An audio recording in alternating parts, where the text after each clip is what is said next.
नमस्कार। आज मैं सुनाने वाला हूँ लकड़हारा और सोने की कुल्हाड़ी की कहानी। सालों पहले एक नगर में कुमार नाम का एक लकड़हारा रहता था।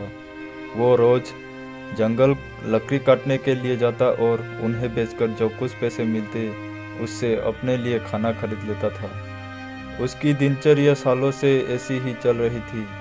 एक दिन लकड़हारी जंगल में बहती एक नदी के बगल में लगे एक पेड़ की टहनियों को काटने के लिए उस पर चढ़ा। उस पेड़ की लकड़ी काटते काटते उस लकड़हारे की कुल्हाड़ी नीचे गिर गई। तेजी से लकड़हारा पेड़ से उतरा और अपनी कुल्हाड़ी को ढूंढने लगा।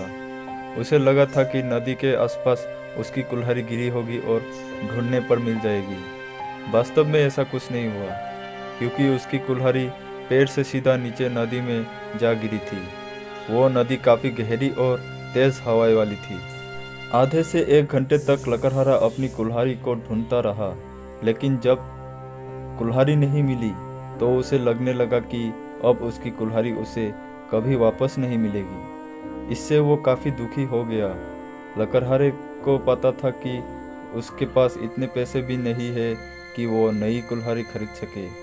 अब वो अपनी स्थिति पर नदी किनारे बैठकर रोने लगा। लकड़हारे की रोने की आवाज़ सुनकर वहाँ नदी देवता आ गया। उन्होंने लकड़हारे से पूछा, बेटा क्या हो गया, तुम इतना क्यों रो रहे हो? कुछ खो दिया है क्या तुमने इस नदी में? नदी के देवता के सवाल सुनते ही लकड़हारे ने उन्हें अपनी कुल्हाड़ी गिरने की कहानी सुना दी। नदी के देवता ने पूरी बात सुनते ही कुल्हाड़ी को ढूंढने में लकड़हारे की मदद करने की बात कही और वहां से चले गए। कुछ देर बाद नदी के देवता नदी से बाहर निकलकर आए और उन्होंने लकड़हारे से कहा कि मैं तुम्हारी कुल्हाड़ी लेकर आ गया हूँ। नदी के देवता की बातें सुनकर लकड़हारे के चेहरे पर मुस्कान आ गई। तभी लकड़हारे ने देखा कि नदी के देवता ने अपने हाथों में सोने रंग की कुल्हाड़ी ले रखी है। दुखी मन से लकड़हारे ने कहा, ये सोने रंग की कुल्हाड़ी मेरी तो बिल्कुल भी नहीं है। यह सोने की कुल्हाड़ी जरूर किसी अमीर इंसान की होगी। लकड़हारे की बात सुनकर नदी के देवता दोबारा से गायब हो गया।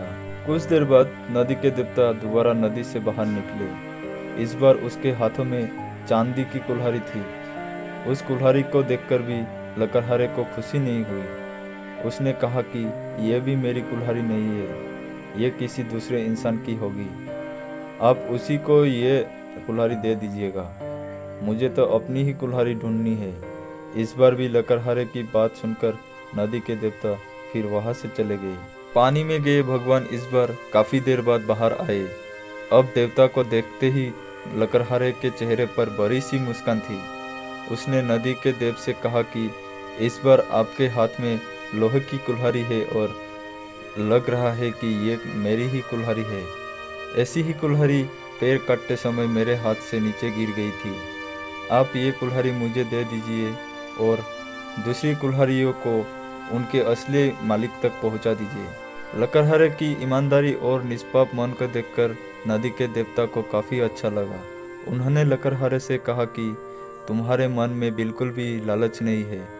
तुम्हारी जगह कोई और होता तो सोने की कुल्हाड़ी झट से ले लेता, लेकिन तुमने ऐसा बिल्कुल भी नहीं किया। चांदी की कुल्हाड़ी को भी तुमने लेने से इनकार कर दिया। तुम्हें सिर्फ अपनी लोहे की ही कुल्हाड़ी चाहिए थी। तुम्हारे इतने पवित्र और सच्चे मन से मैं काफ़ी प्रभावित हूँ। मैं तुम्हें उपहार में सोने और चांदी दोनों की ही कुल्हाड़ी देना चाहता हूँ।